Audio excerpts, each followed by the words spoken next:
My dear students and respected viewers, Assalamu alaikum. Welcome to the National University online class. During this pandemic, I feel proud to be the part of this National University online video class lecture as a resource person. Please maintain the health rules. This lecture is designed for the Department of Management, Program BBA Honors 4th Year, Course Code 242603. Name of the course, Financial Management in English. Lecture number 11. Title of the lecture, Working Capital Management. It is Chapter 7. I am Mohammad Shipon Mia, Associate Professor, Comilla Victoria Government College, Comilla.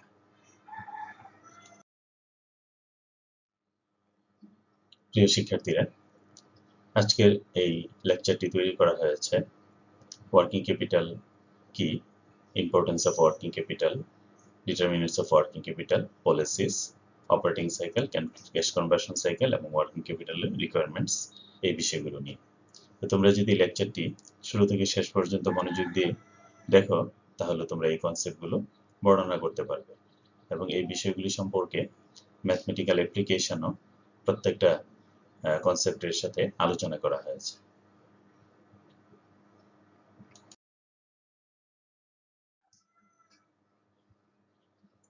তাহলে আমরা শুরুতেই আসি, working capital বলতে কি বোঝায়? What is working capital? Working capital is the amount of capital that a business has available to meet the day-to-day cash requirements of its operation. It is required for financing short-term or current assets such as cash, marketable securities, debtors and inventories. এলি শুরুতেই আমরা দেখি যে working capital হলো ক্যাপিটালের সেই অংশ, total কোম্পানির যে টোটাল ক্যাপিটাল আছে এই টোটাল ক্যাপিটালের সেই অংশটাই হলো ওয়ার্কিং ক্যাপিটাল, যেই অংশটা কোম্পানির ডে টু ডে ট্রানজ্যাকশন বা ডে টু ডে ক্যাশ রিকোয়ারমেন্টসের চাহিদা পূরণ করতে পারে, সেটা হলো ওয়ার্কিং ক্যাপিটাল। অর্থাৎ ওয়ার্কিং ক্যাপিটালের নামের মধ্যেই ডেফিনেশনটা বোঝা যায় যে ওয়ার্কিং ক্যাপিটাল মানে হলো চলতি মূলধন। তো চলতি মূলধন হলো ব্যবসাটাকে চলমান রাখার জন্য যে মূলধনের প্রয়োজন সেটি হলো চলতি মূলধন। তো ব্যবসা চলমান রাখার জন্য কোম্পানি প্রতিদিনই তাকে ওয়েজেস, প্রপার্টি, র মেটেরিয়ালস, তারপর ইউটিলিটিস, ক্যাশ, বিভিন্ন ধরনের ক্যাশ রিকোয়ারমেন্টসের প্রয়োজন হয়। তো এই রিকোয়ারমেন্টসগুলো পূরণ করার জন্য কোম্পানির হাতে যে পরিমাণ নগদ অর্থ থাকা প্রয়োজন বা যে পরিমাণ কারেন্ট অ্যাসেট থাকা প্রয়োজন সেগুলি পূরণ করার জন্য যে ক্যাপিটাল তার হাতে থাকতে হয় সেটি হলো ওয়ার্কিং ক্যাপিটাল। অন্যবাবু ওয়ার্কিং ক্যাপিটালকে ডিফাইন করা যায়, working capital is the difference between A companies current assets and its current liabilities. It is a measure of a company's operational efficiency, a short-term financial health. অর্থাৎ working ক্যাপিটালকে এখানে বলা হচ্ছে যে working capital হলো current assets এবং current liabilities এর পার্থক্য।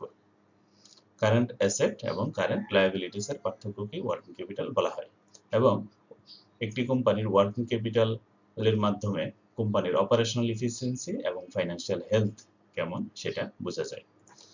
এখানে একটা উদাহরণ দেওয়া হয়েছে, দেখো, a hair salon with asset of $1,60,000 and liabilities of $65,000. এখানে এখানে $1,60,000 হলো তার কারেন্ট অ্যাসেট, যেমন ক্যাশ, ইনভেন্টরি, তারপরে কারেন্ট অ্যাসেট, প্রপার্টি, তারপরে লায়াবিলিটিস হলো ওয়েজেস, রেন্ট, ইউটিলিটিস, ট্যাক্সেস, এগুলো হলো তার কারেন্ট লায়াবিলিটিস। এই কারেন্ট অ্যাসেট থেকে কারেন্ট লায়াবিলিটিস বাদ দিলে যে $95,000 থাকে সেটা হলো তার ওয়ার্কিং ক্যাপিটাল। তাহলে ওয়ার্কিং ক্যাপিটাল কি ডিফারেন্স, কারেন্ট অ্যাসেট এবং কারেন্ট লায়াবিলিটিস এর মধ্যে যে পার্থক্য সেটা হলো ওয়ার্কিং ক্যাপিটাল। আবার ওয়ার্কিং ক্যাপিটালকে দুটি ভিন্ন দৃষ্টিকোণ থেকে ব্যাখ্যা করা যায়, একটা হলো গ্রোস কনসেপ্ট আর একটা হলো নেট কনসেপ্ট। গ্রোস কনসেপ্টে ওয়ার্কিং ক্যাপিটাল বলতে বোঝায় ইট মিনস কারেন্ট অ্যাসেটস, অর্থাৎ গ্রোস কনসেপ্টে ওয়ার্কিং ক্যাপিটাল কারেন্ট অ্যাসেটে যে আমাদের ক্যাপিটালের যে অংশটা বিনিয়োগ করা হয় কারেন্ট অ্যাসেটে সেটি হলো ওয়ার্কিং ক্যাপিটাল। আর নেট কনসেপ্টে বলা হচ্ছে it means difference between current assets and current liabilities. Net কনসেপ্টে ওয়ার্কিং ক্যাপিটাল হলো কারেন্ট অ্যাসেট এবং কারেন্ট লায়াবিলিটিস এর মধ্যে পার্থক্য। তো এখানে গ্রোস কনসেপ্টে আমরা ওয়ার্কিং ক্যাপিটালকে বলে থাকি গ্রোস ওয়ার্কিং ক্যাপিটাল, আর নেট কনসেপ্টে ওয়ার্কিং ক্যাপিটালকে আমরা বলে থাকি নেট ওয়ার্কিং ক্যাপিটাল। আশা করি তোমরা ওয়ার্কিং ক্যাপিটাল বিষয়টা কি সেটা তোমরা বুঝতে পেরেছো।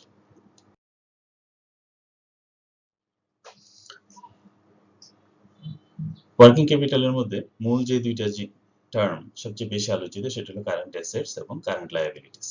কারেন্ট অ্যাসেটে কোম্পানি ফাইন্যান্স করতে হয়, কোম্পানিকে বিনিয়োগ করতে হয়। তো কারেন্ট অ্যাসেটগুলো কি কি? কারেন্ট অ্যাসেটগুলো, একটি কোম্পানির কারেন্ট অ্যাসেট যে কম্পোনেন্টসগুলো সমন্বয়ে গঠিত হয় সেগুলো হলো cash in hand, cash at bank, stock of raw materials, working process, finish goods, sundry debtors, bills receivable, marketable securities, advance payments, cash surplus. একটি কোম্পানির এই কম্পোনেন্টসগুলোকে বলা হয় কারেন্ট অ্যাসেটস। কারেন্ট অ্যাসেটসে কোম্পানিকে ফাইন্যান্স করতে হয়। আর current liabilities, sundry creditors, lag in payment of wages, lag in payment of rent, lag in payment of overhead, lag in payment of salary, advance received from customers, short-term debt or bank overdraft. এই আইটেমগুলিকে বলা হচ্ছে current liabilities. তো current liabilities কেন এগুলো? কারণ হলো এগুলি কোম্পানির পাওনাদার।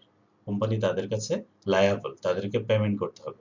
যেমন ক্রেডিটর্স, সাপ্লায়ার, যারা কোম্পানিকে বাকিতে র মেটেরিয়াল সাপ্লাই করে থাকে তাদেরকে তাদের র মেটেরিয়ালসের মূল্য পরিশোধ করতে হবে। তারপরে যে সকল শ্রমিকরা কাজ করেছে, বেতন দেওয়া হয় নাই, ওয়েজেস দেওয়া হয় নাই, তাদেরকে ওয়েজেস দিতে হবে। সেটা হলো তার lag in payment of wages. এখানে ল্যাগ ইন পেমেন্ট বা এই যে ল্যাগ ইন শব্দটা দেখছো, এই ল্যাগ ইনের মানে কি? এই ল্যাগ ইনের মানে হলো যে কোম্পানির কাছে পাওনা হয়েছে এবং কোম্পানি পাওনা পরিশোধের জন্য যে সময়টা পেয়ে থাকে সেটা হলো টাইমিং ল্যাগ। যেমন আমরা জানি 30 তারিখে মাস শেষ হয়ে যায় এবং 1 তারিখেই কোম্পানির বেতন বা ওয়েজেস পরিশোধ করার সময় হয়। তো অধিকাংশ ক্ষেত্রেই দেখা যায় যে কোম্পানি 1 তারিখে ওয়েজেস বা বেতন পরিশোধ করে না। দেখা গেল কি যে সে 10 তারিখ পরিশোধ করে। তাহলে এখানে 1 থেকে 10 তারিখ পর্যন্ত সে সময় পেল। এই সময়টি হলো ল্যাগ ইন পেমেন্ট। তারপর ক্রেডিটার্স, র মেটেরিয়াল কিনেছে কিন্তু সাথে সাথেই তাকে র মেটেরিয়ালস এর প্রাইস পরিশোধ করতে হয় না। এখানে হয়তো সে 15 দিন বা 20 দিন সময় পেয়ে থাকে পরিশোধ করার জন্য। তো এই যে 15-20 দিন বা 1 সপ্তাহ 2 সপ্তাহ যে সময়টা পেয়ে থাকে সেই সময়টি হলো ল্যাগ ইন পেমেন্ট। তাহলে এই lag in payment working capital নির্ণয়ের ক্ষেত্রে একটি গুরুত্বপূর্ণ ভূমিকা পালন করে থাকে। সাধারণত ওয়ার্কিং ক্যাপিটাল ডিটারমাইন করার জন্য, অর্থাৎ নির্ধারণ করার জন্য এই ল্যাগ ইন পেমেন্ট, এই টার্মগুলো অত্যন্ত গুরুত্বপূর্ণ। এই জন্য তোমাদেরকে এখানে একটা চার্ট দেওয়া হয়েছে, যেন তোমরা দেখলেই বুঝতে পারো কোনটা কারেন্ট অ্যাসেটস এবং কোনটা কারেন্ট লায়াবিলিটিস।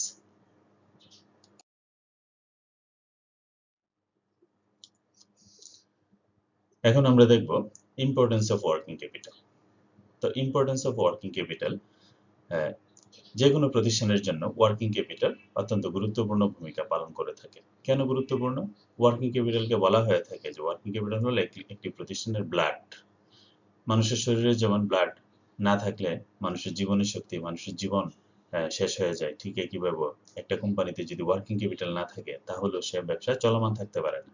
অর্থাৎ ব্যবসাকে চলমান রাখার জন্যই ওয়ার্কিং ক্যাপিটাল প্রয়োজন। তো ওয়ার্কিং ক্যাপিটালের গুরুত্ব বিভিন্ন দৃষ্টিকোণ থেকে ওয়ার্কিং ক্যাপিটালের গুরুত্ব এই স্লাইডে আমরা ব্যাখ্যা করার চেষ্টা করব। তো প্রথমেই আসো যে এখানে বাম পাশে যে অংশটা দেখতে পাচ্ছ, যে এখানে 5টা টার্ম আছে: liquidity, accounts receivable, inventory, accounts payable, short term debt. এখানে এই যে 5টা আইটেম আছে, এই 5টা আইটেম সুষ্ঠুভাবে ব্যবস্থাপনা করার নামই হলো ওয়ার্কিং ক্যাপিটাল ম্যানেজমেন্ট। তাহলে what is working capital management? Working capital management হলো liquidity management, accounts receivable management, inventory management, accounts payable management, short term debt management. মূলত এখানে অ্যাসেটস এবং কারেন্ট অ্যাসেটস এবং কারেন্ট লায়াবিলিটিস, এই দুইটা বিষয়ই এখানে আছে।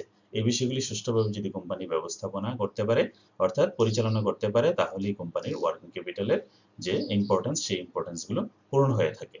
তাহলে এখানে যেমন ধরো আমরা যদি এখানে বলি লিকুইডিটি ম্যানেজমেন্ট, তারল্য ব্যবস্থাপনা, তাহলে তারল কি একটি প্রতিষ্ঠানের liquid asset.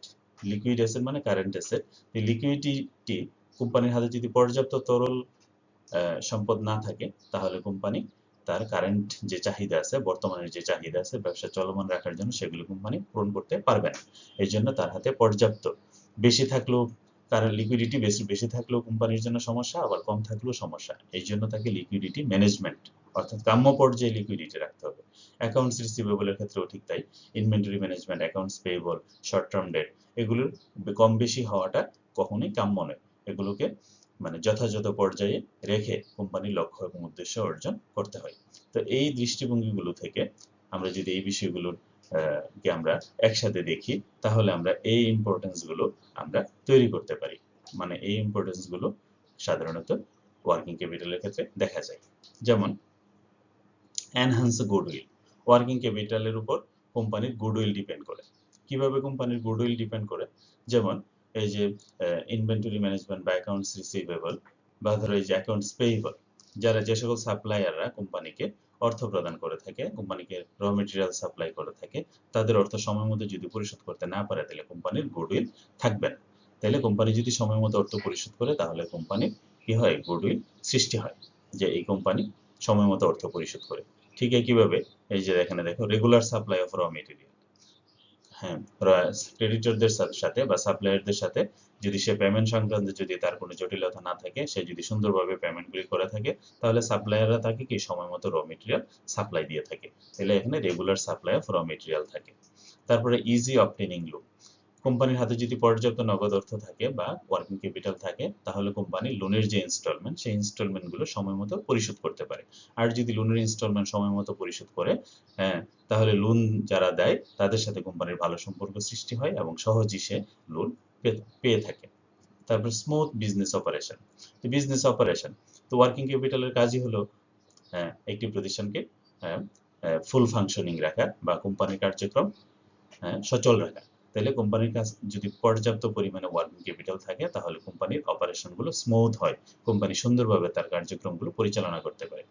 Ability to face crisis, কোম্পানির হাতে যদি পর্যাপ্ত ওয়ার্কিং ক্যাপিটাল থাকে তাহলে কোম্পানির যে কোনো ক্রাইসিস ফেস করার এবিলিটি তার থাকে, সে যে কোনো অনাকাঙ্ক্ষিত পরিস্থিতি সে ফেস করতে পারে।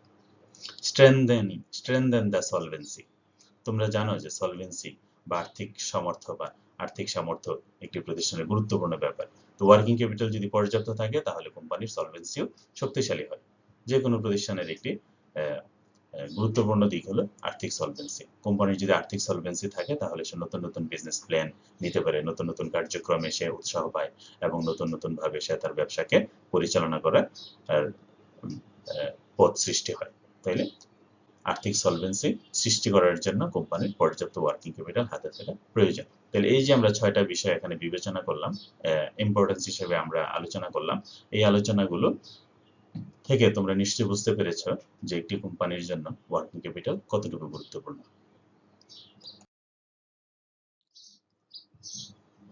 এখন আমরা দেখব ডিটারমিনেন্টস অফ ওয়ার্কিং ক্যাপিটাল, অর্থাৎ ওয়ার্কিং ক্যাপিটাল নির্ধারণের ক্ষেত্রে বা ওয়ার্কিং ক্যাপিটাল কতটুকু হবে, কতটুকু প্রয়োজন ওয়ার্কিং ক্যাপিটাল, বেশি হবে না কম হবে, সেটা নির্ণয়ের জন্য কোন কোন ফ্যাক্টরগুলো ভূমিকা রাখে সেগুলো আমরা এই স্লাইডে আলোচনা করব। তোমরা দেখো এখানে দুটি গ্লাস আছে, এই গ্লাসে দেখো মিল্কের পরিমাণ কম, আবার এই গ্লাসটাও বড়, মিল্কের পরিমাণ বেশি। তাহলে দেখো এখানে এই যে গ্লাসটাতে স্মল ওয়ার্কিং ক্যাপিটাল, তাহলে আমরা যদি গ্লাসটাকে যদি একটা প্রতিষ্ঠান হিসেবে বিবেচনা করি, তাহলে প্রতিষ্ঠানটা যদি ছোট হয় তাহলে তার ওয়ার্কিং ক্যাপিটালের প্রয়োজনও ছোট হবে, স্মল ওয়ার্কিং ক্যাপিটাল। আবার এখানে দেখো এখানে প্রতিষ্ঠানটা বড়, তাহলে এখানে তার ওয়ার্কিং ক্যাপিটালের প্রয়োজনও বেশি, লার্জ ওয়ার্কিং ক্যাপিটাল। তবে একটি প্রতিষ্ঠানের যদি স্মল ওয়ার্কিং ক্যাপিটাল অর্থাৎ প্রতিষ্ঠানটা ছোট হয় আর যদি ওয়ার্কিং ক্যাপিটাল বেশি রাখে তাহলে কি হবে? আবার প্রতিষ্ঠানটা বড়, ওয়ার্কিং ক্যাপিটাল যদি কম রাখে তাহলে কি হবে? তাহলে আমরা যেটা স্বাভাবিক সেন্সে আমরা যেটা বুঝতে পারি যে যদি কোম্পানি ছোট, বেশি ওয়ার্কিং ক্যাপিটাল রাখলে তার নগদ যে ফাইন্যান্সিং ক্যাপাসিটি সেটা অপব্যবহার হয়, অর্থাৎ কোম্পানি কারেন্ট অ্যাসেটে বেশি বিনিয়োগ করবে, বিনিয়োগ করলে তার ব্যবসায়িক যে মূল উদ্দেশ্য গ্রোথ ম্যাক্সিমাইজেশন এবং প্রফিট ম্যাক্সিমাইজেশন সেই লক্ষ্য অর্জিত হবে না। আবার যদি একটি প্রতিষ্ঠান বেশি বড় প্রতিষ্ঠান যদি তার ওয়ার্কিং ক্যাপিটাল না থাকে তাহলে বাজারে তার সম্পর্কে বিভিন্ন ধরনের নেতিবাচক দিক সৃষ্টি হবে, সে তার স্বাভাবিক কার্যক্রমগুলো সম্পাদন করতে পারবে না, যেটা আমরা ইম্পর্টেন্স অফ ওয়ার্কিং ক্যাপিটালে আমরা দেখেছি। তাইলে ওয়ার্কিং ক্যাপিটাল বেশিও রাখা যাবে না, আবার ওয়ার্কিং ক্যাপিটাল কমও রাখা যাবে না, ওয়ার্কিং ক্যাপিটাল রাখতে হবে একটি কাম্য স্তরে। তাহলে ওয়ার্কিং ক্যাপিটাল নির্ণয়ের ক্ষেত্রে আমাদের কোন কোন ফ্যাক্টরগুলো বিবেচনা করা উচিত? এখানে দেখো 14টা ফ্যাক্টর এখানে আলোচনা করা হয়েছে, 14টা ফ্যাক্টর এখানে মেনশন করা হয়েছে। এই ফ্যাক্টরগুলো বিবেচনা করতে হয়, যেমন nature of business, size of business, time এবং complexities of manufacturing process, manufacturing cost, growth expansion, terms of purchase and sale, condition of supply, market condition, business cycle, operating cycle, rate of turnover, cash requirements, seasonal variation and other factors. এই সবগুলো ফ্যাক্টরসকে আমরা হয়তো এখানে details আলোচনা করতে পারবো না, তবে আমরা কিছু কিছু ফ্যাক্টর আমরা উদাহরণের মাধ্যমে আমরা কয়েকটা আলোচনা করি, তাহলে তোমাদের জন্য বুঝতে সহজ হবে। যেমন নেচার অফ বিজনেস, অর্থাৎ ব্যবসার যে প্রতিষ্ঠানের ওয়ার্কিং ক্যাপিটাল আমরা নির্ণয় করব সেই প্রতিষ্ঠানের নেচার কেমন। আমরা যদি বলি যে একটা গার্মেন্টস ফ্যাক্টরি, তার কোন ধরনের, তার ওয়ার্কিং ক্যাপিটাল কেমন হবে। আবার যদি আমরা একটা ট্যানারি শিল্পের যদি একটা প্রতিষ্ঠানকে বিবেচনা করি, তার ওয়ার্কিং ক্যাপিটাল হবে কেমন হবে। দুইটার বিজনেস দুই ধরনের। আমরা জানি যে ট্যানারি ইন্ডাস্ট্রিগুলো বাংলাদেশে সাধারণত ঈদ মৌসুমে বা ঈদুল আজহার সময় ওরা কি করে বাজার থেকে স্কিন সংগ্রহ করে থাকে, বাজার থেকে চামড়া সংগ্রহ করে থাকে। তাহলে ওই মৌসুমে তার কাছে পর্যাপ্ত পরিমাণ নগদ অর্থ থাকা প্রয়োজন, অর্থাৎ ওয়ার্কিং ক্যাপিটালটা বেশি থাকা প্রয়োজন। তার কিন্তু সারা বছর এটা থাকার প্রয়োজন নেই। ঠিক একইভাবে গার্মেন্টস ফ্যাক্টরি কিন্তু সারা বছরই তার প্রোডাকশন কার্যক্রম চলমান থাকে, তার ওয়ার্কিং ক্যাপিটাল কিন্তু সারা বছরই প্রয়োজন হবে। তাহলে নেচার অফ বিজনেসের উপর ডিপেন্ড করে ওয়ার্কিং ক্যাপিটালটা কেমন হবে। সাইজ অফ বিজনেসের সাইজ, তারপরে time and complexities of manufacturing process, অর্থাৎ একটি কোম্পানি র মেটেরিয়াল কালেকশন থেকে শুরু করে ফিনিশ প্রোডাক্টস হয়ে এটা কাস্টমারের কাছে পৌঁছে দেওয়া পর্যন্ত কোম্পানির যে প্রক্রিয়াটা যায়, যে প্রসেসটা অবলম্বন করে, সেই প্রসেসটা কতটুকু জটিল এবং সেই প্রসেসটাতে কত সময় লাগে, সেটার উপরও ডিপেন্ড করে কোম্পানির ওয়ার্কিং ক্যাপিটাল কেমন হবে। ম্যানুফ্যাকচারিং কস্ট অর্থাৎ উৎপাদনের খরচের পরিমাণ, উৎপাদন খরচ যদি বেশি হয় ওয়ার্কিং ক্যাপিটাল বেশি লাগবে। একইভাবে উৎপাদন খরচ যদি কম হয় তাহলে ম্যানুফ্যাকচারিং কস্ট কম লাগবে। গ্রোথ এন্ড এক্সপানশন, অর্থাৎ কোম্পানিটা কোন স্টেজে আছে। আমরা জানি কোম্পানির তিনটা স্টেজ থাকে, একটা হলো ইন্ট্রোডাক্টরি স্টেজ বা তারপর হলো গ্রোথ স্টেজ, তারপরে হলো তার ডিক্লাইনিং স্টেজ, এবং প্রতিষ্ঠানটা কোন স্টেজে আছে। যদি এটা গ্রোথ এবং এক্সপানশন স্টেজে থাকে তাহলে তার ওয়ার্কিং ক্যাপিটাল বেশি লাগবে, আর যদি ডিক্লাইনিং স্টেজে থাকে তখন তার ওয়ার্কিং ক্যাপিটাল কম লাগবে। Terms of purchase and sales, অর্থাৎ কোম্পানি যে র মেটেরিয়াল ক্রয় করে থাকে এবং সে যে পণ্য বিক্রয় করে থাকে, পণ্য ক্রয়ের ক্ষেত্রে তার কোন ধরনের কন্ডিশন থাকে বা শর্ত থাকে, বা বিক্রয়ের ক্ষেত্রে কোন ধরনের শর্ত থাকে, সেগুলির উপর ডিপেন্ড করে তার ওয়ার্কিং ক্যাপিটাল কেমন হবে। যেমন আমরা যদি বলি ট্রেড ক্রেডিটের ক্ষেত্রে তোমরা দেখে থাকবো যে যদি সে 15 দিনের বাকিতে পণ্য ক্রয় করে তাহলে তার 15 দিনের মধ্যে তাকে 15 দিনের মধ্যে তাকে পরিশোধ করতে হবে। যদি সে 1 মাসের বাকিতে যদি পণ্য ক্রয় করে থাকে তাহলে এই কন্ডিশন হিসেবে তাকে আহ, আহ, মূল্য পরিশোধ করতে হবে। ঠিক একইভাবে বিক্রয়ের ক্ষেত্রে সে যদি 10 দিনের বাকিতে বা 20 দিনের বাকিতে যদি সে পণ্য বিক্রয় করে থাকে তাহলে সে 10 দিন পরে বা 20 দিন পরে সে তার পেমেন্ট পাবে। এইভাবে যে পণ্য ক্রয় এবং বিক্রয়ের যে টার্মস এন্ড কন্ডিশন, এগুলির উপর ডিপেন্ড করে তার ওয়ার্কিং ক্যাপিটাল কেমন হবে। তারপর কন্ডিশন অফ সাপ্লায়াররা যে কন্ডিশন দিয়ে থাকে সেই কন্ডিশন। মার্কেটের অবস্থা কেমন। মার্কেটের অবস্থা যদি ভালো হয় তাহলে এক ধরনের ওয়ার্কিং ক্যাপিটাল লাগবে, মার্কেটের অবস্থা যদি খারাপ হয় তাহলে আরেক ধরনের ওয়ার্কিং ক্যাপিটালের প্রয়োজন হবে। বিজনেস সাইকেল, কোম্পানির বিজনেস সাইকেলটা কত বড় বা অপারেটিং সাইকেলটা কত বড় কত ছোট। বিজনেস সাইকেল বলতে এখানে আমরা বুঝি যে একটা দেশের বা একটা অর্থনীতির বিভিন্ন ধরনের যে অবস্থাগুলো থাকে। যেমন বর্তমানে কোভিড সিচুয়েশনে বাংলাদেশের বিজনেস সাইকেল কি মন্দাভাব চলতেছে। তো কোম্পানির ব্যবসায়ের ক্ষেত্রে যদি মন্দাভাব চলে তাহলে ওয়ার্কিং ক্যাপিটালের পরিমাণ কমে যাবে। আবার যদি ব্যবসাতে যদি বুম থাকে, অর্থাৎ ব্যবসা বাণিজ্যের অবস্থা যদি খুব ভালো থাকে তাহলে কোম্পানির ওয়ার্কিং ক্যাপিটালের পরিমাণ বেশি লাগবে। ঠিক একইভাবে অপারেটিং সাইকেল, একটা কোম্পানি তার র মেটেরিয়ালস থেকে শুরু করে, তার র মেটেরিয়ালে কিনা থেকে শুরু করে ফিনিশ গুডস উৎপাদন করে কাস্টমারের কাছে মাল বিক্রি করা পর্যন্ত তার যে সাইকেলটা আছে, অর্থাৎ নগদ টাকাগুলো আবার ফেরত আসা পর্যন্ত যে সময়টা, সেটা হলো কোম্পানির অপারেটিং সাইকেল। তো এই অপারেটিং সাইকেলটা কত বড়, অপারেটিং সাইকেলটা যদি বেশি হয় তাহলে ওয়ার্কিং ক্যাপিটাল বেশি লাগবে, আর যদি অপারেটিং সাইকেল ছোট হয় তাহলে ওয়ার্কিং ক্যাপিটাল কম লাগবে। রেট অফ টার্নওভারের উপরও ওয়ার্কিং ক্যাপিটাল পরিমাণ নির্ণয় করে। ক্যাশ রিকোয়ারমেন্টস, অনেক প্রতিষ্ঠানের আছে প্রচুর ক্যাশের প্রয়োজন হয়, আবার কিছু কিছু প্রতিষ্ঠান আছে যাদের ক্যাশের অর্থের প্রয়োজন খুব বেশি হয় না। তাহলে এগুলির উপরে ডিপেন্ড করে। সিজনাল ভেরিয়েশন, আদার ফ্যাক্টরস, অন্যান্য বিষয়। তাহলে এই যে বিষয়গুলো আছে এগুলো আমরা সংক্ষেপে জাস্ট তোমাদেরকে একটু ধারণা দেওয়ার জন্য আমরা বিষয়গুলো আলোচনা করলাম। এই ফ্যাক্টরস গুলো অনেক সময় তোমাদের পরীক্ষায় আসে যে ওয়ার্কিং ক্যাপিটাল নির্ণয়ের ক্ষেত্রে কোন কোন উপাদানগুলো মূল ভূমিকা পালন করে। তাহলে আশা করি তোমরা এগুলো বুঝতে পেরেছো।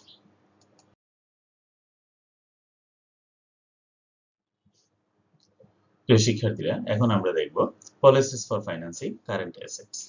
অর্থাৎ কারেন্ট অ্যাসেটসে যে কোম্পানি বিনিয়োগ করে থাকে সেটি হলো ওয়ার্কিং ক্যাপিটাল। তা কারেন্ট অ্যাসেটে বিনিয়োগের ক্ষেত্রে কোম্পানির কিছু পলিসি রয়েছে। এই পলিসিগুলোকে তিনটা ক্যাটাগরিতে বিভক্ত করা যায় বা তিনভাবে বিভক্ত করা হয়। যেমন হেজিং অ্যাপ্রোচ, কনজারভেটিভ অ্যাপ্রোচ এবং অ্যাগ্রেসিভ অ্যাপ্রোচ।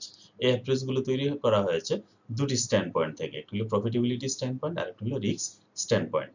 তোমরা দেখো প্রফিটেবিলিটি স্ট্যান্ড পয়েন্টে short term has lower interest cost, higher profitability, whereas long term has higher interest cost, lower profitability.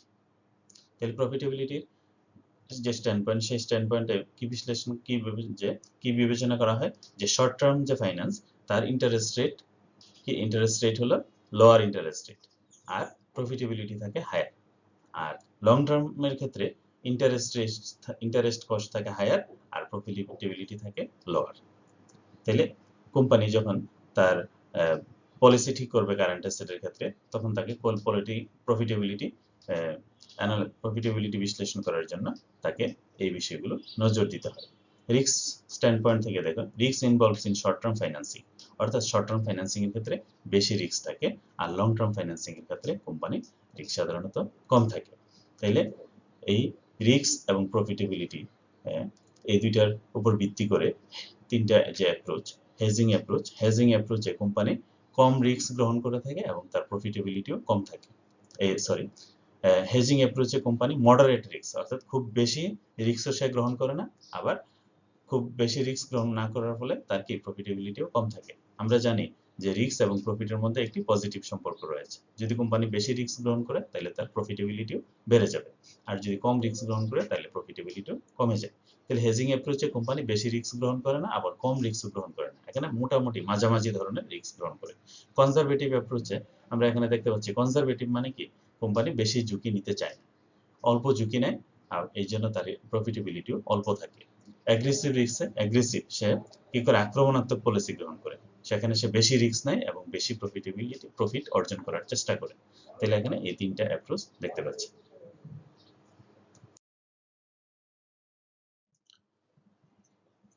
প্রিয় শিক্ষার্থীরা, পূর্ববর্তী স্লাইডে আমরা যে তিনটি অ্যাপ্রোচ দেখেছি, hedging approach, conservative approach, aggressive approach, এটার সাথে দেখো আরেকটি নতুন অ্যাপ্রোচ এখানে আলোচনা হচ্ছে, সেটা হলো ট্রেড অফ অ্যাপ্রোচ। তাহলে এই তিনটি অ্যাপ্রোচের বিষয়গুলো আমরা আরেকটু ডিটেলস আলোচনা করি, কারণ এটা গুরুত্বপূর্ণ বিষয়।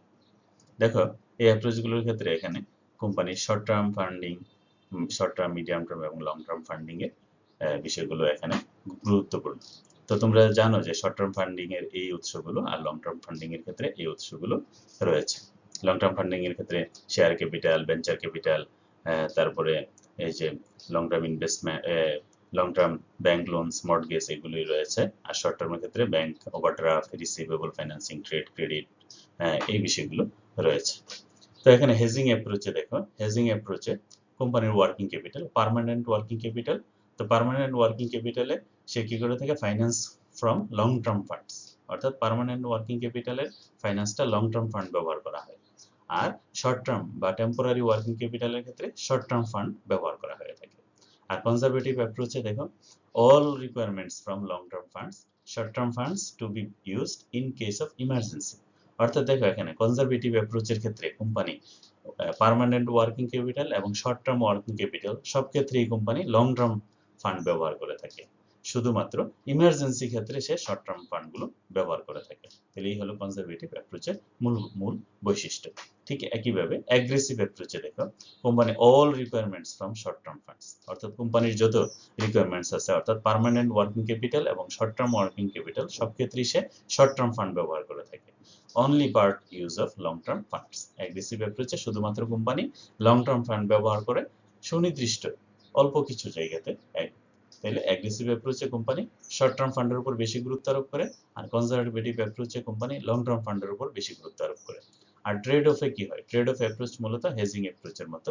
ট্রেড অফ অ্যাপ্রোচে কি করে, average of maximum and minimum working capital requirements, average to be funded by long term funds, balance to be funded by short term funds. অর্থাৎ এখানে কোম্পানি একটা ব্যালেন্স করে থাকে, শর্ট টার্ম ফান্ডও বেশি ব্যবহার করে না, আবার লং টার্ম ফান্ডও বেশি ব্যবহার করে না, দুইটার মধ্যে সে একটা মিশ্রণ তৈরি করে। তো এটাকে বলা হয় ট্রেড অফ অ্যাপ্রোচ।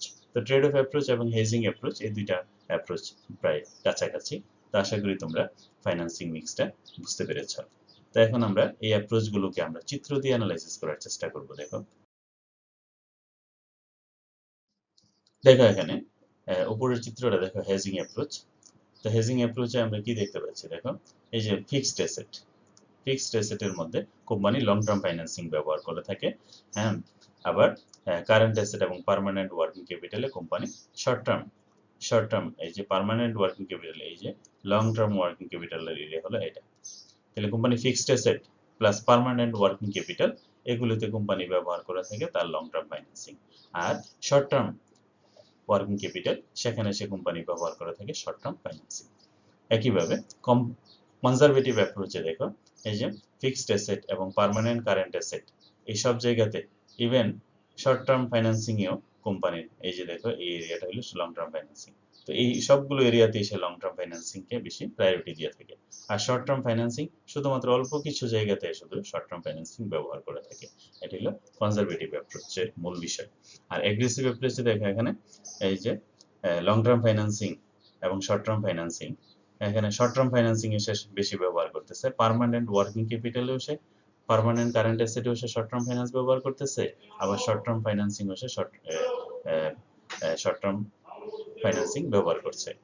তাইলে এখানে ওয়ার্কিং সব ধরনের ওয়ার্কিং ক্যাপিটালই শর্ট টার্ম ফাইন্যান্সিং বেশি ব্যবহার করা হচ্ছে।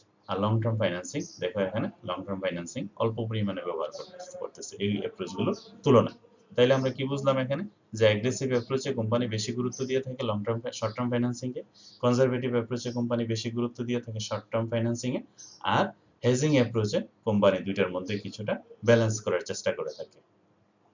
আশা করি তোমরা এটা বুঝতে। এখন আমরা দেখব অপারেটিং সাইকেল কি। তোমরা জানো ওয়ার্কিং ক্যাপিটাল ম্যানেজমেন্টে অপারেটিং সাইকেল একটি গুরুত্বপূর্ণ ভূমিকা পালন করে থাকে। তো অপারেটিং সাইকেল বলতে আসলে কি বোঝায়? Operating cycle means the cycle of raw material to work in progress to finished goods to accounts payable and finally to cash. Operating cycle means the cycle of raw material to work in progress to finished goods to accounts payable and finally to cash. Operating cycle time is the time taken starting from raw material purchase to its conversion into cash. এই যে আমরা আসলে কি বুঝতে পারলাম, দেখো যে operating সাইকেলটা হলো এমন একটি সাইকেল, এই যে দেখো এখানে চিত্রটা, অপারেটিং সাইকেল হলো এমন একটি সাইকেল যে সাইকেলটা শুরু হয় র মেটেরিয়ালস থেকে। দেখো raw materials to work in progress to finish goods to debt collection বা ক্রেডিট পেমেন্ট টু ক্যাশ। অর্থাৎ এখানে কোম্পানি র মেটেরিয়াল কালেকশন করে, র মেটেরিয়াল কালেকশন করার জন্য তার কি ক্যাশ প্রয়োজন হয়, আবার র মেটেরিয়ালস গুলো ওয়ার্কিং ক্যাপিটাল ওয়ার্ক ইন প্রোগ্রেসে রূপান্তরিত হয়, অর্থাৎ প্রোডাকশন প্রসেস, তারপরে ফিনিশ গুডস সৃষ্টি হয়, ফিনিশ গুডস তারপরে সেল করে তারপরে কাস্টমারদের কাছ থেকে অর্থ সংগ্রহ করে ক্যাশ হিসেবে আবার রিটার্ন আসে।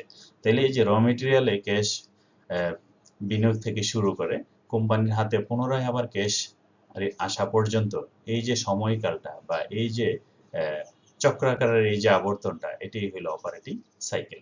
অর্থাৎ কোম্পানির যে অপারেশনাল অ্যাক্টিভিটিস, তার যে তার যে প্রোডাকশন প্রসেস, এই প্রোডাকশন প্রসেস, সেলিং প্রসেস, এই সবগুলোর মিলিয়ে হলো তার অপারেটিং সাইকেল। আর অপারেটিং সাইকেলের মূল কম্পোনেন্টস গুলো কি কি? মূল কম্পোনেন্টস গুলো হলো র material, work in progress, finish goods এবং ডেট কালেকশন।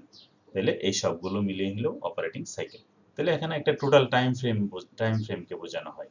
কোম্পানির র মেটেরিয়াল কতদিন থাকবে, ওয়ার্ক ইন প্রোগ্রেস বা ম্যানুফ্যাকচারিং স্টেজে কতদিন থাকবে, ফিনিশ গুডস ইনভেন্টরি হিসেবে কতদিন থাকবে, তারপর ফিনিশ গুডস গুলো কাস্টমারদের কাছে সেল করা, সেই সেলের অর্থ বাকিতে যদি বিক্রয় করে সেগুলো রিয়েলাইজ করা বা সেগুলোকে সংগ্রহ করা পর্যন্ত কোম্পানির যে সময়, এই টোটাল পিরিয়ডটাকে বলা হচ্ছে operating cycle. Operating cycle method for estimating working capital is based on the duration of the operating cycle. Duration, এখানে মূল হলো ডিউরেশনটা কতদিনের মধ্যে কোম্পানি র মেটেরিয়ালসে টাকা খরচ করা থেকে শুরু করে পুনরায় আবার কাস্টমারদের কাছ থেকে অর্থ সংগ্রহ করতে যে টোটাল সময়কাল প্রয়োজন, এই টোটাল সময়কালটাকে মূলত অপারেটিং সাইকেল হিসেবে বিবেচনা করা হয়। দেখো এখানে longer the period of the cycle, bigger will be the working capital requirements. অর্থাৎ অপারেটিং সাইকেলটা যত বড় হবে কোম্পানির ওয়ার্কিং ক্যাপিটালের রিকোয়ারমেন্টস তত বেশি হবে। তাহলে এই অপারেটিং সাইকেলটাকে আমরা এই স্টেজগুলি বলতে পারি। প্রথম ক্যাশ দিয়ে র মেটেরিয়ালস কিনতে হয়, তারপর ওয়ার্ক ইন প্রোগ্রেস, তারপরে ফিনিশ গুডস, তারপরে ডেট কালেকশন। তাহলে এই সবগুলো এই যে ধারাবাহিকভাবে আবর্তিত হচ্ছে সেটা হলো অপারেটিং সাইকেল। এখানে এই সাইকেলটাকে টাইম ফ্রেমের মাধ্যমে অপারেটিং সাইকেলটাকে দেখানো যায়। যেমন দেখো এখানে raw materials raw materials holding period, কতদিন র মেটেরিয়াল হোল্ডিং পিরিয়ডটা থাকবে, যেমন এ থেকে বি, আবার ওয়ার্ক ইন প্রোগ্রেস পিরিয়ডটা হলো বি থেকে সি, তারপরে ফিনিশ গুডস হোল্ডিং পিরিয়ড এটা হলো সি থেকে ডি, তারপরে ফিনিশ গুডস বিক্রয় করার পরে কাস্টমারদের কাছ থেকে অর্থ সংগ্রহ করা রিয়েলাইজেশন পিরিয়ড হলো ডি থেকে ই। তাইলে এই A plus B plus C plus D plus E এই সবগুলি যোগফলটাই হলো অপারেটিং সাইকেল। তাহলে আশা করি অপারেটিং সাইকেল কি এটা বুঝতে পেরেছো। এবার আমরা দেখব cash conversion cycle. Cash conversion cycle বলতে কি বোঝায়? দুইটা টার্মই আমাদের ওয়ার্কিং ক্যাপিটাল অত্যন্ত গুরুত্বপূর্ণ। প্রথমটা আমরা আলোচনা করলাম অপারেটিং সাইকেল, এখন একটা আলোচনা করছি ক্যাশ কনভার্সন সাইকেল। তো ক্যাশ কনভার্সন সাইকেল বা ট্রিপল সি কি বোঝায় দেখো। Cash conversion cycle is the number of days that a business entity takes to convert its input resource into liquidity cash flow। অর্থাৎ ক্যাশ ইনপুট থেকে convert its input resource to liquid cash flow. দেখো এটাও আমাদের operating সাইকেলের অনুরূপী, যে input resource থেকে liquid cash ফ্লোতে রূপান্তরের যে সময়টা, সেই সময়টি হলো cash conversion cycle. This metric aims to measure how much time a company takes to sell its inventories, collect its receivable and pay off its bill without any delay, penalty being charged।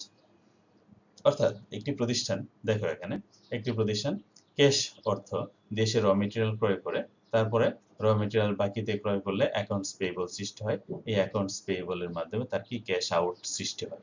এই cash out সৃষ্টি হয়, তারপরে কোম্পানির work in প্রসেসের মাধ্যমে তার finish goods তৈরি হয়, ফিনিশ গুডস সেল করে, তারপরে ফিনিশ গুডস সেল করলে তার অ্যাকাউন্টস রিসিভেবল সৃষ্টি হয়। এই অ্যাকাউন্টস রিসিভেবল সৃষ্টির মাধ্যমে তারপরে সে কি করে, কাস্টমারদের কাছে অর্থ সংগ্রহ করে। তাহলে এখানে দুইটা স্টেজ, একটা হলো ক্যাশ আউটের স্টেজ আর একটা হলো ক্যাশ ইনের স্টেজ।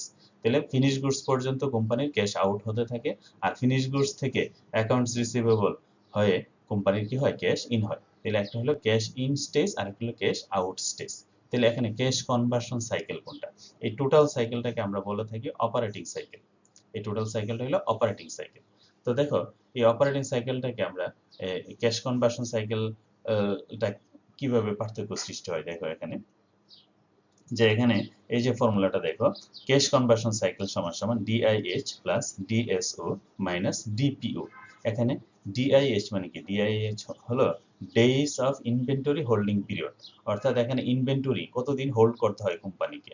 তাহলে ইনভেন্টরি হোল্ডিং পিরিয়ড কিভাবে দেখো এখানে, এই যে ক্যাশ থেকে কোম্পানি র মেটেরিয়ালস কালেকশন থেকে ফিনিশ গুডস পর্যন্ত তাকে ইনভেন্টরি, অর্থাৎ তাকে র মেটেরিয়ালস বা অর্ধ র মেটেরিয়ালস বা ওয়ার্কিং প্রসেসে বা ফিনিশ গুডস হিসেবে তাকে ইনভেন্টরি হোল্ডিং করতে হয়। তাহলে টোটাল ইনভেন্টরি হোল্ডিং পিরিয়ড কতদিন? তাহলে days of inventory holding period. তারপরে ডিএসও, ডিএসও মানে হলো ডিএসও মানে হলো days of sales outstanding, days of sales outstanding, অর্থাৎ কোম্পানি যে সেল করে, এই যে ফিনিশ গুড যখন সেল করে, এই সেলটা কতদিন পর্যন্ত সেলের টাকাটা ফেরত আসতে সময় লাগে। অর্থাৎ এখানে দেখো প্রথমটা হলো ইনভেন্টরি হোল্ড করতে হয়, তারপর হোল্ডিং পিরিয়ড কতদিন, আরেকটা হলো হোল্ডিং এর পর ফিনিশ গুড যখন কোম্পানি সেল করে, সেল থেকে ক্যাশ আসা পর্যন্ত কতদিন সময় লাগে, এটা হলো ডেজ সেলস আউটস্ট্যান্ডিং পিরিয়ড। এটা কতদিন লাগে, এই দুইটা যোগফল, এই দুইটা যোগফল থেকে ডিপিও মানে ডেজ পেয়েবল আউটস্ট্যান্ডিং, অর্থাৎ কোম্পানি যে র মেটেরিয়াল যে সংগ্রহ করে বা ওয়েজেস সে যে সংগ্রহ, ওয়েজেস যে সে কনজিউম করে, অর্থাৎ লেবারদেরকে সে যে ব্যবহার করে, তাদের পেমেন্ট করার জন্য কোম্পানি কতদিন সময় পায়, তারপরে ক্রেডিটরদের কাছ থেকে কোম্পানি কতদিন সময় পায়, এই সময়কালটা কি করতে হবে, বিয়োগ দিতে হবে। এটা হলো ডেজ পেয়েবল আউটস্ট্যান্ডিং, অর্থাৎ কোম্পানির যে লায়াবিলিটিস গুলো আছে, লায়াবিলিটিস গুলো পরিশোধের জন্য কোম্পানি কতদিন সময় পাবে ডিলে ছাড়া, ডিলে ছাড়া যে সময়টা পাবে সেই সময়টা কি করতে হবে, মাইনাস করতে হবে। তাহলে এই টোটাল সাইকেলটা থেকে, এই টোটাল সাইকেলটা হলো অপারেটিং সাইকেল। অপারেটিং সাইকেল থেকে আমরা যদি কোম্পানির যে ডেজ পেয়েবল আউটস্ট্যান্ডিং পিরিয়ডটা যদি আমরা বাদ দিই, তাহলে আমরা পেয়ে যাই ক্যাশ কনভার্সন সাইকেল। তাহলে ক্যাশ কনভার্সন সাইকেল কি? ক্যাশ কনভার্সন সাইকেল হলো অপারেটিং সাইকেলেরই একটা অংশ, অর্থাৎ operating cycle, total operating cycle থেকে যদি আমরা ডেজ পেয়েবল আউটস্ট্যান্ডিংটা বাদ দিই, তাহলে আমরা পেয়ে যাই ক্যাশ কনভার্সন সাইকেল। তাহলে এই তিনটা টার্ম তোমাদেরকে মনে রাখতে হবে বা কনসেপ্টটা মনে রাখতে হবে। একটা হলো days holding, days inventory holding period, তারপরে এই জায়গাটা হলো ডেজ সেলস আউটস্ট্যান্ডিং, আর যতদিন সময় পাওয়া যাবে সেটা হলো ডেজ পেয়েবল আউটস্ট্যান্ডিং। এই তিনটা কম্বিনেশনই হলো cash conversion cycle.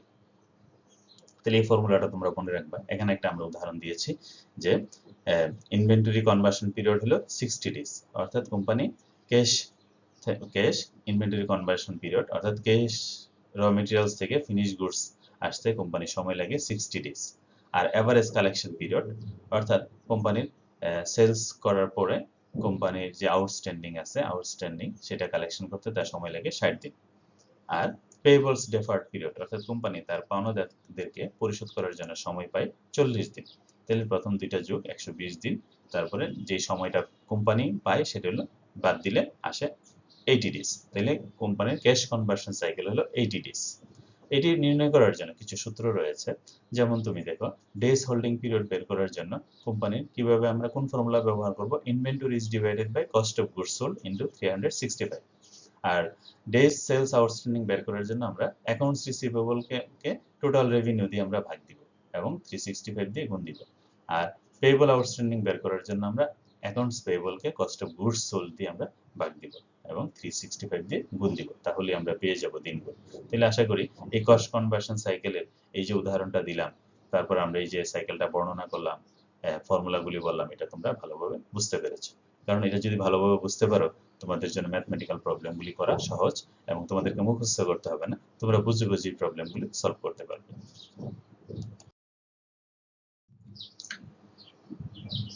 Operating cycle এবং ক্যাশ কনভার্সন সাইকেলের মধ্যে আমরা যদি একটু কম্পেয়ার করি, দেখো এই দুইটার কনসেপ্টের মধ্যে তোমাদের জটিলতা সৃষ্টি হয় অনেক সময়। আমরা দেখেছি স্টুডেন্টরা দুইটার মধ্যে জটিলতা সৃষ্টি করে ফেলে। তাহলে আমরা বিষয়টা একটু উদাহরণ দিই। যেমন ধরো এই অপারেটিং সাইকেলের মধ্যে দুইটা বিষয়, একটা ইনভেন্টরি হোল্ডিং পিরিয়ড আর একটা অ্যাকাউন্টস রিসিভেবল পিরিয়ড। এই দুইটা পিরিয়ডের যোগফল হলো অপারেটিং সাইকেল। আর অপারেটিং সাইকেলের মধ্যে দেখো ইনভেন্টরি পিরিয়ডের মধ্যে দেখো দুইটা কি ঘটনা ঘটে থাকে। ইনভেন্টরি কি করে পারচেজ করে থাকে কোম্পানি, ক্রেডিটরদের সাপ্লায়ারদের কাছ থেকে র মেটেরিয়াল পারচেজ করে থাকে এবং সাপ্লায়ারদেরকে কি করে অর্থ পরিশোধ করে থাকে। তারপর ইনভেন্টরি পিরিয়ড আবার আরেকটা হলো এগুলো ওয়ার্ক ইন প্রসেসের মাধ্যমে এটা কি হয় ফিনিশ গুডে রূপান্তরিত হয়। তো ফিনিশ গুডে রূপান্তরিত হলে ফিনিশ গুডটা কি করতে হয়, বিক্রয় করতে হয়, সোল্ড। এটা হলো সোল্ড। তাহলে ফিনিশ ইনভেন্টরি, দেখো ইনভেন্টরি র মেটেরিয়াল ইনভেন্টরি থাকতে পারে, ওয়ার্ক ইন প্রসেস ইনভেন্টরি থাকতে পারে, আবার ফিনিশ গুডস ইনভেন্টরি থাকতে পারে। তাহলে ইনভেন্টরি পিরিয়ড কি তিনটা স্টেজের সমন্বয়ে ইনভেন্টরি পিরিয়ড সৃষ্টি হয়। তিনটা স্টেজ মনে রেখো, তিনটা স্টেজের সমন্বয়ে ইনভেন্টরি পিরিয়ড সৃষ্টি হয়। কি কি? একটা হলো র মেটেরিয়াল ইনভেন্টরি পিরিয়ড, একটা হলো work in process inventory period, আর একটা হলো ফিনিশ গুডস ইনভেন্টরি পিরিয়ড। তাহলে এই তিনটা মিলে হয় টোটাল ইনভেন্টরি পিরিয়ড। আর এই টোটাল ইনভেন্টরি পিরিয়ডের মধ্যে দেখো আমরা ক্রেডিটরদের দৃষ্টিভঙ্গি থেকে যদি আমরা দেখি, তাহলে এখানে র মেটেরিয়াল পারচেজ করতে হয়, র মেটেরিয়ালের মূল্য পরিশোধ করতে হয়, তারপরে ফিনিশ গুডস বিক্রয় করতে হয়। বিক্রয় করলে কি সৃষ্টি হবে, অ্যাকাউন্টস রিসিভেবল সৃষ্টি হবে। তো অ্যাকাউন্ট রিসিভেবলের অর্থটা কোম্পানি কালেকশন করার জন্য যে সময়টা দিয়ে থাকে সেটা হলো রিসিভেবল পিরিয়ড বা অ্যাকাউন্টস রিসিভেবল পিরিয়ড। তাহলে এই যে এই দুইটা পিরিয়ডের সমন্বয়েই কোম্পানির ক্যাশ টাকা বিনিয়োগ করে আবার ক্যাশ টাকা হাতে আসে। তাইলে অ্যাকাউন্টস পেয়েবল এই জায়গাটাকে বলা হচ্ছে অ্যাকাউন্টস পেয়েবল পিরিয়ড। আর সেল থেকে ক্যাশ কালেকশন পর্যন্ত এটাকে বলা হচ্ছে cash conversion cycle. Cash conversion cycle. তাহলে দেখো এই যে টোটাল সাইকেলটা, অপারেটিং সাইকেলটা দুইটা ভাগে ভাগ হয়ে যাচ্ছে। অপারেটিং সাইকেলটা কয় ভাগে ভাগ হচ্ছে, দুই ভাগে। কি কি? একটা হচ্ছে অ্যাকাউন্টস পেয়েবল পিরিয়ড আর একটা হলো cash conversion cycle, cash conversion cycle. এই দুইটা ভাগে বিভক্ত হয়ে যাচ্ছে। তাহলে আমরা যদি অপারেটিং সাইকেল থেকে যদি আমরা অ্যাকাউন্টস পেয়েবলটা যদি বিয়োগ দিই তাহলে আমরা ক্যাশ কনভার্সন সাইকেল পেয়ে থাকি। অথবা ক্যাশ কনভার্সন সাইকেলের সাথে যদি আমরা অ্যাকাউন্টস পেয়েবল পিরিয়ডটা যোগ করি তাহলে আমরা অপারেটিং সাইকেল পেয়ে থাকি। তাহলে তোমাদেরকে যদি কেউ জিজ্ঞেস করে যে অপারেটিং সাইকেল সমান সমান কি, অপারেটিং সাইকেল সমান সমান cash conversion cycle plus accounts payable period, এভাবে বলতে পারি। আবার আমরা যদি অ্যাকাউন্টস ক্যাশ কনভার্সন সাইকেল জানি এবং অ্যাকাউন্টস পেয়েবল পিরিয়ড জানি তাহলে আমরা অপারেটিং সাইকেল এই দুইটা যোগ করলেই পেয়ে যেতে পারি। তাহলে এখানে এই ফর্মুলাগুলো এখানে দেওয়া হয়েছে। দেখো এই ফর্মুলাগুলো যদি তোমরা মনে রাখো তাহলে তোমরা কোনটা অপারেটিং সাইকেল এবং কোনটা ক্যাশ কনভার্সন সাইকেল, কোনটা কিভাবে বের করতে হয় এই বিষয়গুলি সম্পর্কে তোমাদের একটা স্পষ্ট ধারণা সৃষ্টি হবে।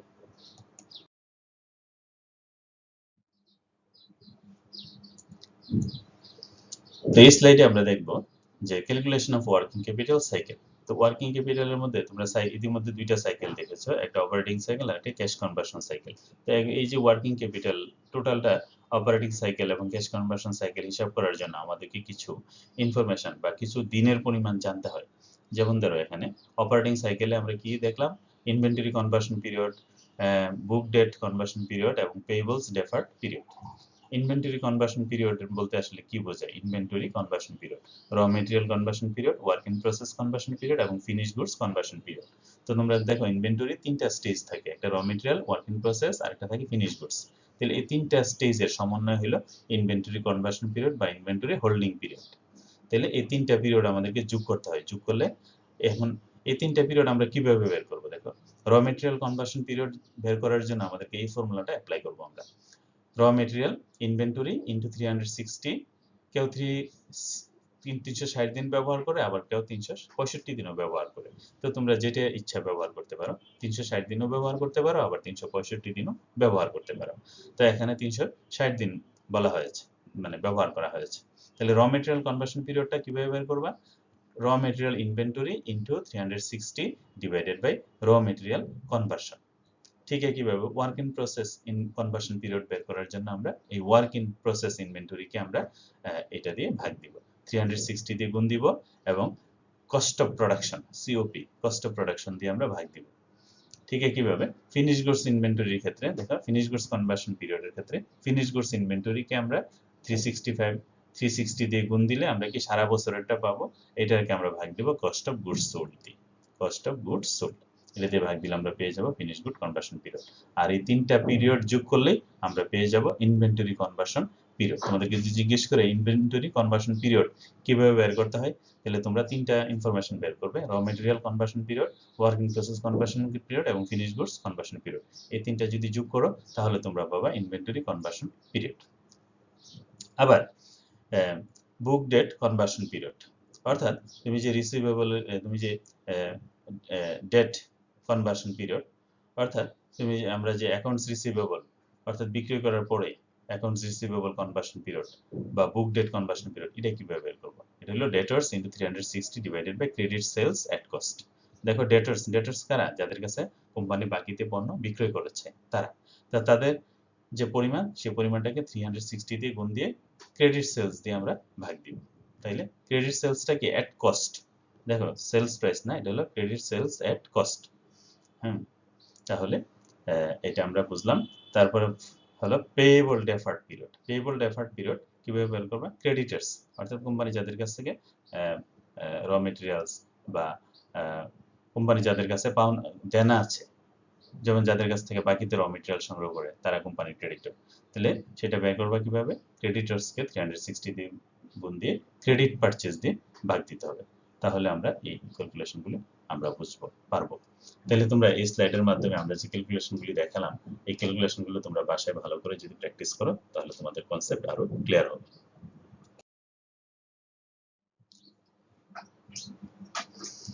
এখন আমরা দেখব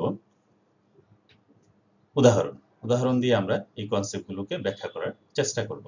দেখো, following information are obtained from Nakshi traders. Nakshi traders থেকে এই ইনফরমেশনগুলো সংগ্রহ করা হয়েছে। কি information? Debtors are collected after 45 days. Inventory's average holding period 75 days and creditors payment period is 30 days. Annual expenditure of the firm is taka 120 lakhs. Required cash conversion cycle and cash turnover ratio. Minimum amounts of cash to be maintained by the firm.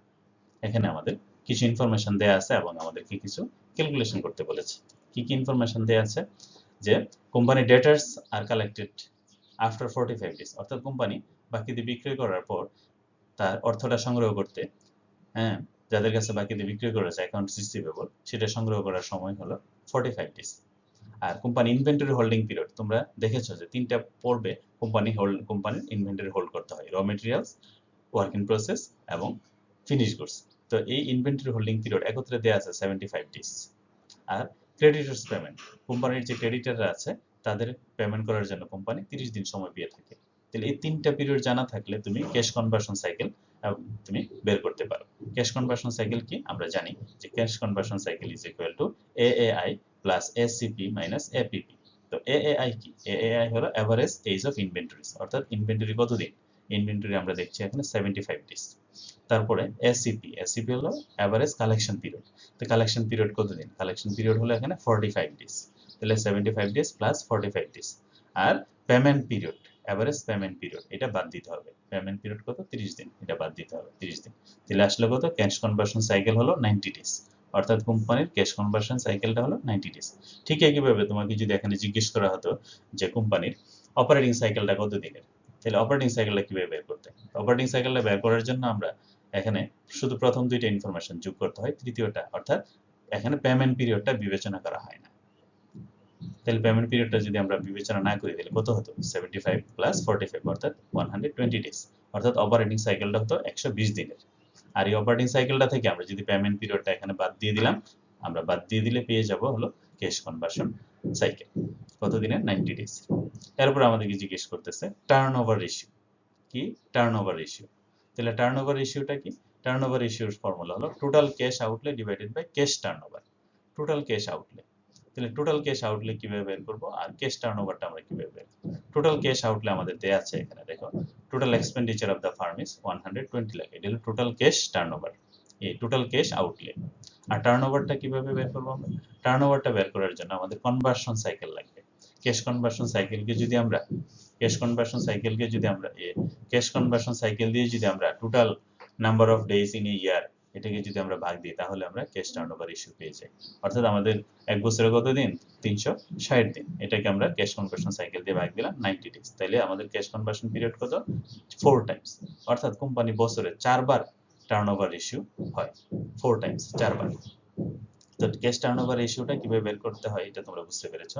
এখন এই cash turnover ratio দিয়ে আমরা total cash আউটলেকে ভাগ দিলেই আমরা পেয়ে যাব কি পেয়ে যাব আমরা? Minimum operating cash. Minimum operating cash অর্থাৎ কোম্পানির হাতে কমপক্ষে সর্বনিম্ন কত টাকা থাকতে হবে? তাহলে কোম্পানির হাতে সর্বনিম্ন বছরে তার প্রয়োজন হলো 1,20,000 আর তার টার্নওভার টাইম হলো 4 বার। তাহলে 4 দিয়ে যদি 120 কে আমরা ভাগ দিই তাহলে আমরা পেয়ে যাই 30 লাখ। অর্থাৎ কোম্পানির মিনিমাম অপারেটিং ক্যাশ হলো 30 লাখ। আশা করি তোমরা এটা বুঝতে পেরেছ।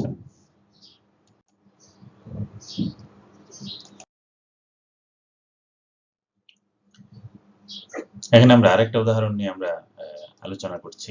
দেখো, Jabra company has an average age of inventory of 60 days, an average collection period of 30 days, average payment period is 15 days.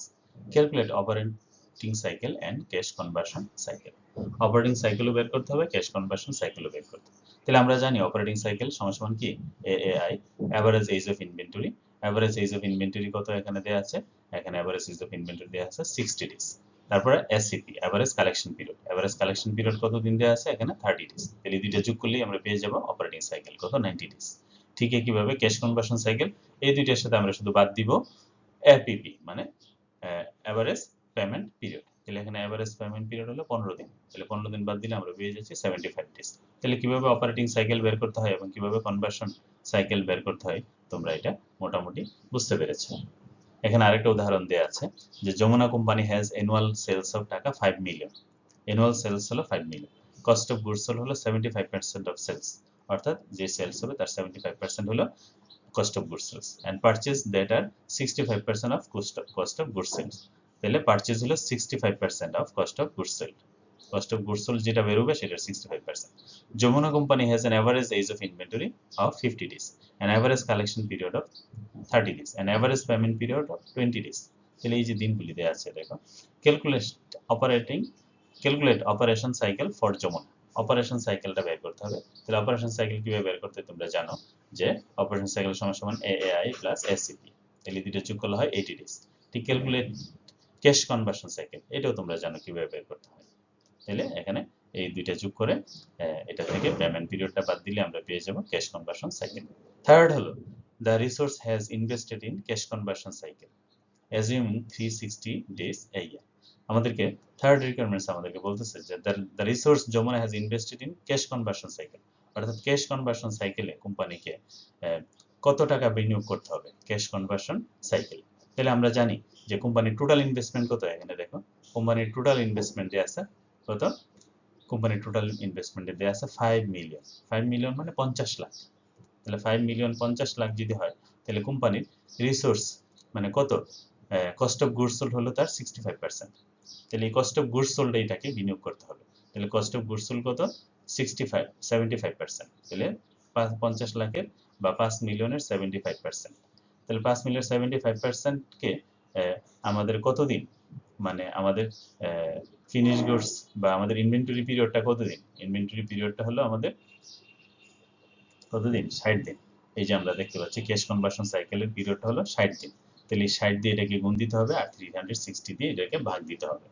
তাহলে এই যে রিসোর্স নিডেড, অর্থাৎ কোম্পানির ক্যাশ কনভার্সন সাইকেলে কোম্পানিকে বিনিয়োগ করতে হবে 6,25,000 টাকা। তাহলে কিভাবে আমরা এটা বের করলাম, total investment is divided by 360 into cash conversion cycle. Cash conversion cycle দিয়ে আমরা টোটাল ইনভেস্টমেন্টকে আমরা গুণ দিব এবং 360 দিয়ে আমরা এটাকে ভাগ দিব। তাহলে আমরা পেয়ে যাব টোটাল রিসোর্স নিডেড। আশা করি তোমরা এই প্রবলেমগুলি বুঝতে পেরেছ। তোমরা বাসায় এটা বেশি বেশি করে প্র্যাকটিস করবে, তাহলে তোমাদের কনসেপ্ট আরো বেশি ক্লিয়ার হবে। এখন আমরা দেখব statement of determining working capital. Working capital নির্ণয়ের ক্ষেত্রে কোম্পানির যে একটা ফরম্যাট ফলো করে থাকে, এই ফরম্যাটটা সম্পর্কে আমরা একটু ধারণা দেওয়ার চেষ্টা করব। দেখো তোমরা এখানে যে পার্টিকুলার্স, টাকা টাকা। তাহলে প্রথম যে পার্টিকুলার্স এর যে কলামটা আছে সেখানে দেখো 1 নাম্বার কারেন্ট অ্যাসেট। তোমার যে কারেন্ট অ্যাসেট গুলো দেওয়া থাকবে সেগুলো প্রথম লিখতে হবে। তারপর কারেন্ট অ্যাসেট নির্ণয় করার পরে তুমি আসবে হলো সানড্রি, কারেন্ট অ্যাসেটের পরে আসবে কারেন্ট লায়াবিলিটিস। তো কারেন্ট লায়াবিলিটিস কোথায়, এই যে এখানে 2 নম্বর হলো কারেন্ট লায়াবিলিটিস। তো কারেন্ট লায়াবিলিটিসটা টোটাল কারেন্ট অ্যাসেট এবং টোটাল কারেন্ট লায়াবিলিটিস। এই টোটাল কারেন্ট অ্যাসেট এবং টোটাল কারেন্ট লায়াবিলিটিস এর মধ্যে যে পার্থক্য সেটাই হলো ওয়ার্কিং ক্যাপিটাল। ওয়ার্কিং ক্যাপিটাল বের করার পরে এটার সাথে যোগ দিতে হবে কন্টিনজেন্সিস। যদি কোনো কন্টিনজেন্সি বা ইমার্জেন্সি কোনো কেস সৃষ্টি হয়, অর্থাৎ এমন কোনো সিচুয়েশন সৃষ্টি হবে যেটা কোম্পানি আগে থেকে জানে না, এরকম সিচুয়েশনকে কন্টিনজেন্সি সিচুয়েশন বলে থাকে। তাহলে ওয়ার্কিং ক্যাপিটাল সাথে কন্টিনজেন্সি যোগ করলে আমরা পেয়ে যাবো নেট ওয়ার্কিং ক্যাপিটাল রিকোয়ারমেন্টস। তাহলে এটা যদি আমরা আরেকটু ডিটেইলস আলোচনা করি, দেখো প্রথমে আসবে কারেন্ট অ্যাসেট। কারেন্ট অ্যাসেটের একটা লিস্ট আমরা প্রথমেই তোমাদেরকে দিয়েছি। সেখানে কি কি আছে দেখো, ইনভেন্টরি। ইনভেন্টরি কি কি থাকে, র মেটেরিয়ালস, তারপর ওয়ার্ক ইন প্রসেস, তারপর ফিনিশ গুডস। ওয়ার্ক ইন প্রসেসে আবার 3টা থাকে, মেটেরিয়াল, লেবার এবং ওভারহেড। আর ফিনিশ গুডসে এই সবগুলোই থাকে। তারপরে আসবে সানড্রি ডেটার্স, অর্থাৎ কোম্পানি যে বাকিতে বিক্রয় করেছে সেটা সানড্রি ডেটার্স। তারপরে প্রয়োজন ক্যাশ ইন হ্যান্ড, কোম্পানি যে হাতে নগদ অর্থ রাখার প্রয়োজন হয় সেটা। তারপর অ্যাডভান্স পেমেন্ট, কোম্পানি যদি কোনো অ্যাডভান্স পেমেন্ট করে থাকে, যেমন ওয়েজেস অ্যাডভান্স পেমেন্ট করতে পারে বা সাপ্লায়ারদেরকে অ্যাডভান্স পেমেন্ট করতে পারে, এই অ্যাডভান্স পেমেন্টগুলো এখানে আসবে। তাহলে এই সবগুলি যোগ করলে আমরা পেয়ে যাব টোটাল কারেন্ট অ্যাসেট। সাধারণত এগুলো থাকে, এই জন্য এগুলো আনা হয়েছে। আরো যদি কোনো কারেন্ট অ্যাসেট থাকে সেগুলো এখানে আসবে। আর কারেন্ট লায়াবিলিটিস এর ভিতরে কি কি থাকে, সানড্রি ক্রেডিটার্স। সানড্রি ক্রেডিটার্স মানে হলো কোম্পানি যাদের কাছে মাল বাকিতে র মেটেরিয়াল ক্রয় করেছে তারা। তারপর lag in payment of wages, অর্থাৎ কোম্পানির যে ওয়েজেস পাওনা হয়েছে সেটা যেটা পরিশোধ করবে সেটা। Lag in payment of overhead, ওভারহেডের ক্ষেত্রে যে লেগ ইন হয় সেটা। তারপরে অ্যাডভান্স রিসিভ ফ্রম কাস্টমার্স, কাস্টমারদের কাছে যদি কোম্পানি অ্যাডভান্স নিয়ে থাকে তাহলে সেটাও লায়াবিলিটিস। আদার কারেন্ট লায়াবিলিটিস। তাহলে এই সবগুলোকে লায়াবিলিটিস যোগ করলে আমরা পাবো টোটাল কারেন্ট লায়াবিলিটিস। তাহলে টোটাল কারেন্ট অ্যাসেট থেকে টোটাল কারেন্ট লায়াবিলিটিস যদি আমরা বাদ দিই তাহলে আমরা পাবো নেট ওয়ার্কিং ক্যাপিটাল। তবে এখানে ওয়ার্কিং ক্যাপিটাল লিখেছে, তুমি নেট ওয়ার্কিং ক্যাপিটালও লিখতে পারো বা ওয়ার্কিং ক্যাপিটালও লিখতে পারো, কোনো সমস্যা নেই। তাই এটার সাথে তুমি কন্টিনজেন্সি যোগ করো যদি থাকে, কন্টিনজেন্সি যদি না থাকে তাহলে নাই, তাহলে এটাই হয়ে যাবে নেট ওয়ার্কিং ক্যাপিটাল। তাহলে আশা করি তোমরা এই ফরম্যাটটা বুঝতে পেরেছো। তোমরা প্রবলেম সলভ করার ক্ষেত্রে এই প্রবলেমটা, এই স্টেটমেন্টটা ফলো করলে তোমাদের জন্য প্রবলেম সলভটা ইজি হয়ে যাবে। আমরা এখানে ওয়ার্কিং ক্যাপিটাল ম্যানেজমেন্টের বিভিন্ন স্টেপগুলো আমরা ধারাবাহিকভাবে আলোচনা করার চেষ্টা করেছি এবং সর্বশেষ আমরা যে উদাহরণ দিয়ে যে বিষয়টা ব্যাখ্যা করেছি এটা তোমরা নিশ্চয়ই বুঝতে পেরেছো। তাহলে আমরা এখানে টোটাল এই লেকচারটাতে আমরা কি কি বিষয় ব্যাখ্যা করেছি আমরা যদি একটু সামারি করি তাহলে আমরা কি দেখতে পাই। প্রথমত আমরা বলার চেষ্টা করেছি ওয়ার্কিং ক্যাপিটাল বলতে কি বোঝায়, ওয়ার্কিং ক্যাপিটালের গুরুত্ব কি, ওয়ার্কিং ক্যাপিটালের যে ডিটারমিনেন্টস গুলো আছে কোন কোন বিষয়গুলোর মাধ্যমে ওয়ার্কিং ক্যাপিটাল নির্ণয় করা হয় সেটা আমরা ব্যাখ্যা করেছি। তারপর আমরা ব্যাখ্যা করেছি ওয়ার্কিং ক্যাপিটালের অপারেটিং সাইকেল কিভাবে নির্ণয় করা হয়, অপারেটিং সাইকেল কি এই বিষয়টা আমরা ব্যাখ্যা করেছি। তারপরে ক্যাশ কনভার্সন সাইকেল এটা আমরা ব্যাখ্যা করেছি। তারপরে ক্যাশ কনভার্সন সাইকেল এবং অপারেটিং সাইকেল কিভাবে ক্যালকুলেশন করতে হয় সেটাও আমরা দেখেছি। তারপর আমরা সর্বশেষ আমরা দেখলাম কিভাবে ওয়ার্কিং ক্যাপিটাল নির্ণয় করতে হয়। আমরা এখানে একটা ছক দেখলাম, ছকটার ব্যবহার করে আমরা কিভাবে ওয়ার্কিং ক্যাপিটাল নির্ণয় করছি সেটা আমরা ব্যাখ্যা করেছি। তবে এখানে তোমরা ওয়ার্কিং ক্যাপিটাল ব্যাখ্যা করার সময় অবশ্যই তোমরা ওয়ার্কিংস গুলো ভালোভাবে দিতে হবে। ওয়ার্কিংস গুলো না দিলে তোমাদের কনসেপ্ট ক্লিয়ার হবে না, বা তোমরা যে বিষয়টা বুঝতে পেরেছো সেটাও বোঝা যাবে না। তাহলে আশা করি এই লেকচারটা তোমরা ভালো করে অনুসরণ করবে আর বাসায় প্র্যাকটিস করবে। আর আমরা দ্বিতীয় লেকচারে ওয়ার্কিং ক্যাপিটালের আরো বিভিন্ন জটিল বিষয় এবং আরো অন্যান্য যে বিষয়গুলো আছে, ওয়ার্কিং ক্যাপিটালের যে জটিল জটিল দিকগুলো আছে, কিভাবে ওয়ার্কিং ক্যাপিটাল নির্ণয় করার জন্য আরো কি কি ফর্মুলা আছে, তারপরে প্লাস ইও কিউ কি এবং বোমলের মডেল কিভাবে ব্যবহার করতে হয় ওয়ার্কিং ক্যাপিটালে, এই বিষয়গুলো নিয়ে আমরা পরবর্তী লেকচারে আমরা আরো ডিটেলস আলোচনা করব। তো ধন্যবাদ সবাইকে, তোমাদের ধৈর্য ধরে এই লেকচারটি দেখার জন্য সবাইকে অসংখ্য ধন্যবাদ।